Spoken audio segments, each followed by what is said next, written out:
Welcome back to New Zealand, Lauv. What up? I'm so happy you're here. It's been the longest year of my life.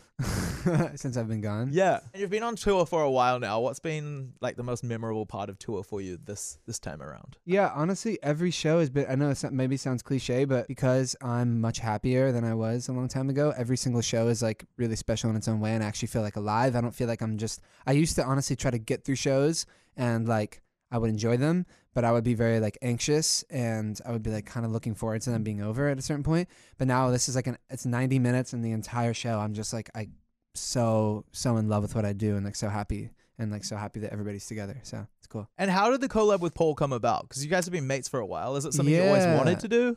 Yeah, I mean, I always wanted to do it. I can't speak for him, but but yeah, I mean, basically, like I've been listening to Lainey since they first came out, like the very first, like I Love You So Bad and like the original demos and stuff.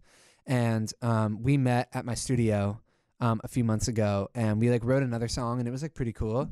And then one night I had like the demo of Mean It sitting around, and I texted it to him and he loved it. He wrote his verse. He sent me a voice memo back. I think he was somewhere in Asia, and it was just like a rough voice memo of his verse. And then we got in the studio and finished it, and it was just super like easy. Is there anyone you haven't worked with yet who you'd really like to? Yes. And then my number one is Chris Martin. Coldplay, baby. So good. Yeah. What kind of song would you like to write with him? The most heartbreaking song ever. Okay. Just the saddest.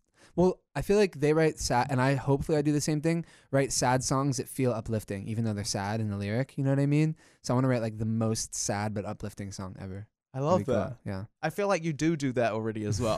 Thank you. I don't know, the live show is very much like that. You know, it's like I play some songs that are super, if you listen to the lyrics, are super sad, but I'm like sweating my ass off on stage, like going crazy, and the whole crowd's doing the same thing. So I think it's very cathartic because it's like very visceral, this idea of moving yourself in this just like uncontrolled way, but also hearing something that's really emotional. So yeah. I saw on Instagram that you were getting a few shady messages, and I want to talk to you about the situation because being in a position like you would get a lot of messages. Some people love you, some people don't. But for somebody who is potentially listening or watching this interview right now and is experiencing getting messages that aren't nice, do you have any advice on how to cope with that? Yes, I honestly I kind of let my emotions get the best of me. I'll be totally honest. And like, this is totally, regardless of what my sexuality is, like anybody who has a comment that's trying to like make fun of somebody else for something like their sexuality or their race or anything, like that, I just have no tolerance for. It's just totally not cool. But I think as much as possible, probably just kind of like trying to like ignore it and realize that people are really deeply insecure and